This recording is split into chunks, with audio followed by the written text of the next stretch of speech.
एक पत्नी अपने मुर्दा पति के कपड़े उतारकर गंगा जल छिड़कती थी और शाम होने पर उसके साथ सो जाती थी। दोस्तों, एक दिन अचानक ऐसा हो जाता कि आप सुनोगे तो आपके पैरों तले जमीन खिसक जाएगी। आखिर ऐसा क्या हुआ इस घटना में? इस घटना की पूरी सच्चाई जानने के लिए हमारा वीडियो अंत तक जरूर देखिएगा। नमस्कार, स्वागत है आपका हमारे चैनल क्राइम स्टोरी इंडिया पर। दोस्तों, यह घटना कानपुर के रावलपुर इलाके की है। इस गांव में एक दीक्षित नाम का लड़का रहता था। दोस्तों, वह बैंक में नौकरी करता था और नौकरी करते वक्त उसकी नज़र एक लड़की पर पड़ती है। उस लड़की का नाम रेखा था।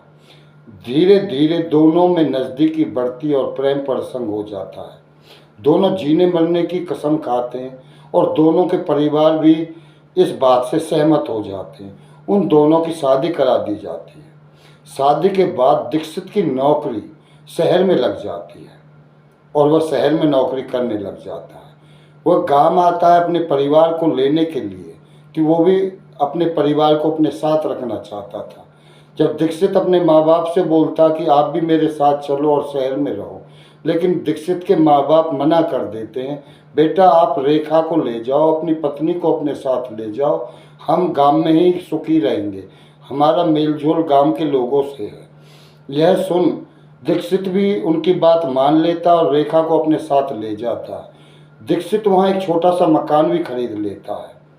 दोनों बड़ी राजी खुशी रह रहे थे, हंसी खुशी दोनों का जीवन व्यतीत हो रहा था। दोनों एक छोटा सा मकान भी ले लेते हैं। ऐसे ही उनकी शादी को धीरे धीरे 5 साल हो जाते हैं। दोनों बहुत खुश थे। एक दिन अचानक क्या होता, दीक्षित सुबह ड्यूटी के लिए निकलता है, लेकिन शाम को घर वापस नहीं आता। जब शाम को वापस घर नहीं आता तो रेखा बार बार फ़ोन मिलाती है। फ़ोन पे घंटी जाती है, लेकिन फ़ोन पल्ली तरफ से रिसीव नहीं होता। ऐसे करके पूरी रात निकल जाती है। दूसरा दिन आता है। जब दूसरे दिन बैंक में ड्यूटी नहीं जा पाता दीक्षित, तो बैंक वाले भी रेखा के घर और दीक्षित के घर आ जाते हैं। वो भी पूछते हैं। रेखा भी बताती है, मैंने पूरी रात फ़ोन मिलाया, अब तो फ़ोन भी नहीं मिल रहा है। पहले घंटी जा रही थी, लेकिन अब स्विच ऑफ बता रहा। यह सुन बैंक वाले और रेखा पुलिस के पास चल देते हैं और पुलिस में शिकायती लिखा रहे होते कि तभी एक अनजान आदमी का फ़ोन आ जाता है। अनजान आदमी बोलता कि कोई डेड बॉडी जंगल में पड़ी है। यह सुन पुलिस और रेखा और बैंक के कर्मचारी जंगल की तरफ दौड़ पड़ते हैं। जंगल जाके देखते हैं तो रेखा देखते ही दंग रह जाती है, क्योंकि वो आदमी कोई और नहीं, रेखा का पति था, दीक्षित, जिसका नाम दीक्षित था। बैंक वाले और रेखा उसकी पहचान कर लेते हैं। वो तुरंत उसको पुलिस और रेखा और दीक्षित की बॉडी को लेकर अस्पताल जाते हैं। अस्पताल में डॉक्टर दीक्षित की बॉडी को या दीक्षित को मृत घोषित कर देते हैं। यह देख रेखा दाढ़ मार मार कर रोने लगती है। पुलिस अपनी कागजी कार्रवाई करके डेड बॉडी रेखा को सौंप देती है। रेखा एम्बुलेंस लेके अपनी डेड बॉडी को घर ले आती है, लेकिन जब पड़ोसी उससे पूछते हैं कि आपके पति दीक्षित को क्या हुआ, तो वह उनसे बोलती है कि कुछ नहीं, कोमा में चले गए हैं और डॉक्टरों ने बोला कुछ दिन में ठीक हो जाएंगे। यह सुन पड़ोसी भी भगवान से दुआ करते हुए और रेखा को तसल्ली देते हुए चले जाते हैं। इसी दिन भाइयों, आप सबको याद होगा, कोरोना आ जाता है और वो कोरोना काल इतना भयानक था कि लोग अपने घरों में कैद हो गए थे। सरकार ने कानून बना दिए थे, लॉकडाउन लगा दिया गया था। 18 महीने के लॉकडाउन में किसी को किसी से कोई मतलब नहीं रहा। अब इस दौरान वो रेखा क्या करती, अपने पति के रोज कपड़े उतारती और गर्म पानी से उसको कपड़े से साफ करती और गंगाजल छिड़कती और उसके ऊपर डेली सो जाती। ऐसे धीरे धीरे करते करते 2 साल का टाइम निकल गया। जब लोग घरों से लॉकडाउन के बाद बाहर निकलने लगे तो लोगों को उनके घर से बदबू आने लगी।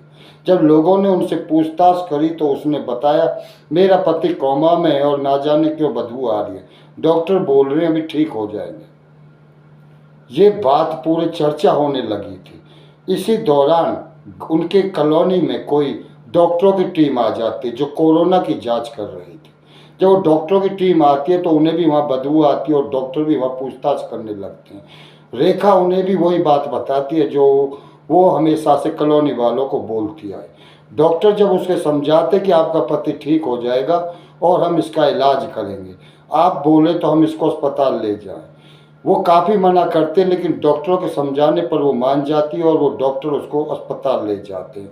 उन्हें पहली नज़र में पता चल गया था डेड बॉडी है और ये सड़ चुकी है, लेकिन फिर भी वो उसको दिखाने के लिए, तसल्ली करने के लिए अस्पताल ले जाते हैं। अस्पताल जाके वो सारी डॉक्टरों की टीम बैठ के बात करती है और समझती है कि ज़रूर रेखा की मानसिक स्थिति खराब हो गई है। वो इस खबर को पुलिस को दे देते हैं। पुलिस भी वहाँ मौके पर आ जाती है और रेखा को भी वहीं ले आती है। अस्पताल में लाने के बाद पुलिस और डॉक्टर उसे समझाते हैं कि आपके पति का डेथ हो चुकी है, ये मर चुके हैं। लेकिन रेखा मानने को तैयार ही नहीं थी, क्योंकि उनकी मानसिक स्थिति अपनी पति की मौत को देखकर 2 साल पहले ही खराब हो चुकी थी। वो तो सिर्फ अपने दिमाग की, या उसको अब आप प्यार लगा लो, इस कलयुग में आप भाइयों इस चीज़ को प्यार भी लगा सकते हो। आज की डेट में जहाँ औरत अपने पति को जीते जी छोड़ देती है, इस औरत का तो प्रेम लगा लो जिसने मरने के 2 साल बाद भी यही उम्मीद रखी कि मेरा पति जिंदा है। लेकिन डॉक्टरों की और विज्ञान की नज़र में इसका मानसिक संतुलन बिगड़ चुका था। पुलिस और डॉक्टर रेखा को मेंटल हॉस्पिटल भेज देते हैं और दीक्षित के पिताजी और माताजी को गांव से बुलाकर उन्हें उनकी डेड बॉडी सौंपकर उनका पुलिस प्रशासन की देख रेख में उसका अंतिम संस्कार किया जाता है। भाइयों, अपनी राय मुझे कमेंट में ज़रूर बताना, ये प्रेम नहीं तो क्या था? ये इसका पागलपन था या प्रेम था? कलयुग में इसको प्रेम नहीं मानेंगे, इसको पागलपन ही मानेंगे, और डॉक्टर और विज्ञान भी इसे पागल ही मान रहे हैं। भाइयों, हमारी वीडियो को शेयर जरूर करना। अगर हो सके तो आपको हमारी वीडियो अच्छी लगे तो चैनल को सब्सक्राइब भी करना। जय हिंद, नमस्कार।